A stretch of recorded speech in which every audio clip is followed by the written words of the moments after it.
This is a 2007 Mercedes-Benz R320 CDI 4MATIC, and that is quite a mouthful. Today I'm going to show you around the car and tell you why it's such a great family hauler. As I've had on this channel before, several Mercedes family haulers, and this is one of them. Let's start with the first nuances and gadgets on the exterior. What is it? Part SUV, part minivan, part luxury cruiser. But does it deserve a second look in today's market? And how well does it stack up against other Mercedes wagons and mainstream minivans? Let's find out. Released as a grand sports tourer, the R-Class was Mercedes' attempt to blend SUV ruggedness, minivan practicality, and S-Class luxury. Under the hood, the R320 CDI features a 3-liter V6 turbo diesel engine making 215 horsepower but a whopping 398 foot-pounds of torque, which is Corvette levels of torque, and it was all available down low for effortless acceleration. It's paired to a 7-speed automatic 7G Tronic full-time 4MATIC all-wheel drive drivetrain, and inside it's pure Mercedes. You've got rich leather, you've got wood trim. It was available in 6 or 7 seat configurations, but most on the market that I've seen are the 6 seat. They'll all have 2 captain's chairs in the second row. Some of them have a center console back there, and others do not. There was an optional rear seat entertainment package with dual sunroofs. This model has the large sunroofs, and I can't tell you how much glass there is. It's just so much glass on the roof. The windshield is huge. There's a lot of glass on this car. The diesel engine means that you've got over 25 miles per gallon on the highway, which is impressive for a vehicle that weighs nearly 5,000 pounds. You've also got some interesting features such as air suspension and tank-like build quality. Now, I think that the R-Class was sort of the spiritual successor to the 210 E-Class wagon, and I've reviewed that car in another video before. The R-Class really was meant to be a people hauler. It was meant to compete with some more mainstream minivans, but it sort of is an SUV in that it rides on an extended M-Class chassis, and there was a 211 E-Class wagon, which was a bit more luxurious than the R-Class, but they were pretty close. The R-Class does have way more interior space. So, if you love the solid feel of a 210 or a 211 wagon, the R320 gives you that, and it's available in a diesel, which the 210 and 211 wagons were not available in diesel in the US, and it has just better people hauling capability. It's a more comfortable third row. You could actually fit adults back there if you needed to, or large teenagers and stuff, and, my kids love it. So, compared to some normal minivans like the Chrysler Town and Country, those feel more like a minivan. They have easier third row access. There's also like Toyota Sienna out there, which has great reliability, but it's not going to have the torque or the luxury of an R320. If you drive those and then you drive an R320, the R-Class just feels so much more solid. So you get that Mercedes solid feel to it, maybe give up some reliability, but you also gain some luxury and some sound deadening and that kind of feel to it as well when it's driving. So if you're looking for a pure people mover, the R320 is great. The only downside I would say is these huge doors that it has in the back, and the doors are just enormous and they open out, they swing out like a wagon or an SUV. So really it kind of limits your parking sometimes. If you have kids getting in and out of the back, you got to tell them not to ding other people's cars and stuff. So that is kind of an issue sometimes. The sliding doors, I think, would have been a better choice on this car, but for whatever reason, they made it go with just normal swing out doors that are enormous. The reliability of the OM642 diesel engine is pretty stout. It's good to stay ahead on maintenance. You want to do the transmission fluid change on the 7G transmission. You want to change out the filter when you do that as well, and do a second change kind of down the road a little bit because you don't get all the fluid out the first time. You've got the air suspension, which can fail or start sagging. I did not have any of those issues on this car, and this one's got about 130,000 miles, but it did not sag in the air suspension at all. But that does happen. And then you can have carbon buildup on your intake and in your engine. And there's something also, I believe, called the Black Death, but that didn't happen. That's where the fuel injectors leak or something like that. So it does have a little bit of a diesel smell and a diesel sound to it, but really it seems like it's a normal car. Parts can be expensive, maintenance can be expensive, but you're just not going to get that full package from anything else. So R320 is one of those vehicles that was never really in a traditional category. It was sort of too luxurious to be a minivan, too SUV-like to be a wagon, too sleek to be boring.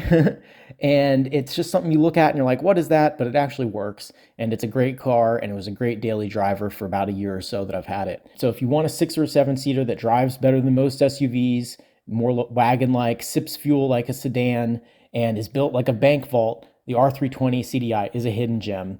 You just got to be ready to explain why you're putting diesel in that Mercedes to the other guys at the fuel pump. So here's a bit of a driving review, and thanks for watching. All right, guys, driving the Mercedes R320 CDI.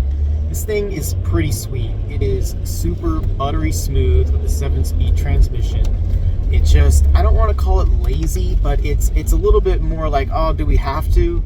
If you want to, make it go faster and have a little get up and go and use those 6 cylinders and turbo and diesel power and all that, it does move pretty good when you do step on it. And I think that's true for a lot of Mercedes. The interior is a comfortable place to be. The driver's seat has a lumbar support that's manually operated. This is more of a base model with a few options. It has like their sun and sound package. So it does have the Harman Kardon sound system, which sounds great. The subwoofer's in the spare tire well, and that thing really gets this van thumping pretty good.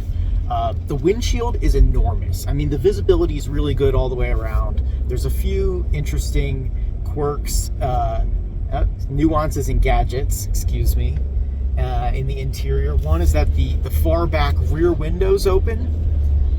So there's like a third set of controls, and the third row windows kind of open up a little bit. I don't know if you'll be able to see it here, but let's see. Yeah, you can see it happening right there. So those are those windows opening. I'm going to keep them closed. Also, you have this huge double panel. Like, the glass in this car is enormous. I can't understate that enough, or overstate that enough. Anyway, the windshield has some, just, if I measured it, it's probably, I don't know, maybe close to 10 or 12 square feet. I mean, it's so big. And these panels are also enormous. It's hard to really do it justice on the camera. I gotta put my wipers on because it's drizzling a little bit here, but I'm gonna pop open the sunroof. So one touch, you get both of these panels going back. And then this big panel slides like almost all the way back. And so you have a huge opening here.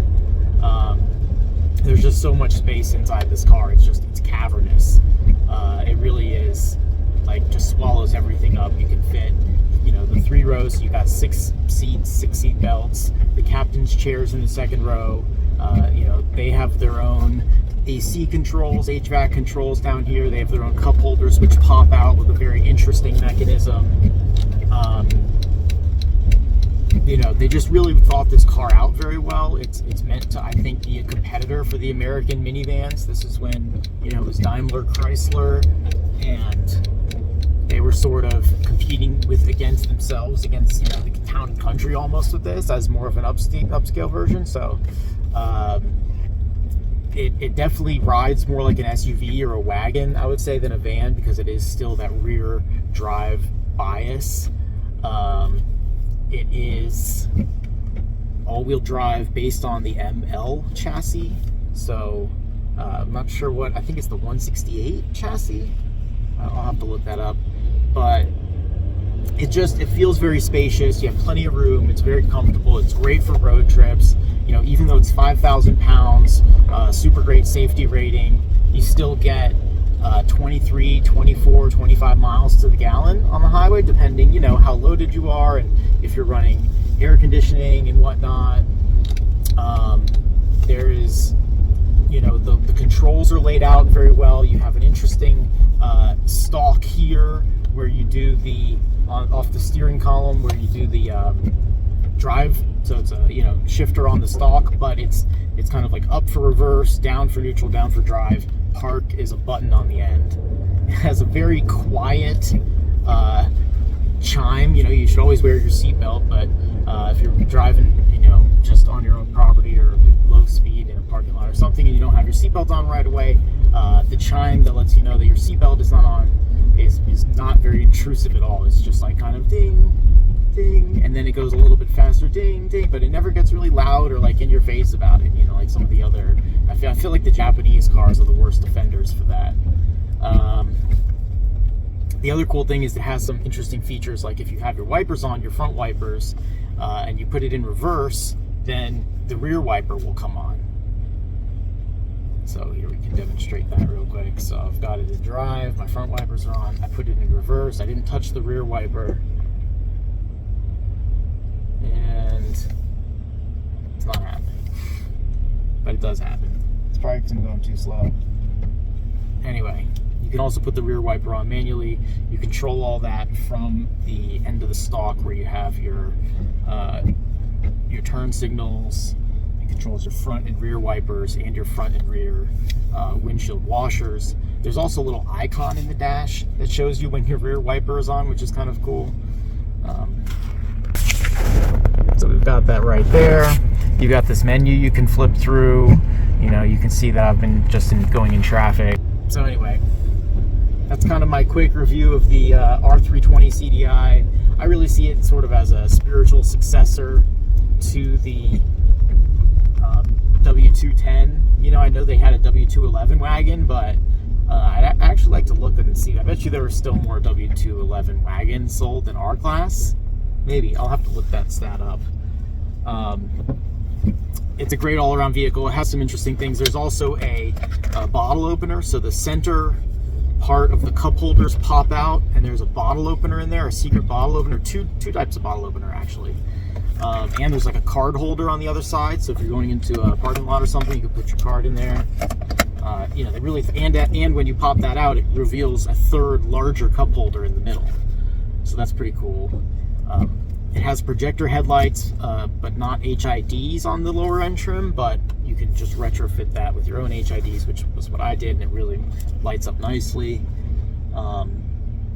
It's a good car all around. The kids love it. It's good for families. It's good for hauling people. It's good for hauling animals. Oh, the back seats, they fold down kind of weird, but they do fold completely flat, and you can put like a queen size air mattress in there almost, or at least a full. And you got a good amount of space back there, and you can pop this open, so if you bring all your stuff, unload all your camping gear or whatever, or put it on the if you have a roof box or something, then you could also lay back there after you unload it and sleep in the back if you needed to, if the weather was really bad, and look out the roof at the stars and whatnot. So that's a cool little thing you could do. It's kind of car camping if you're into that.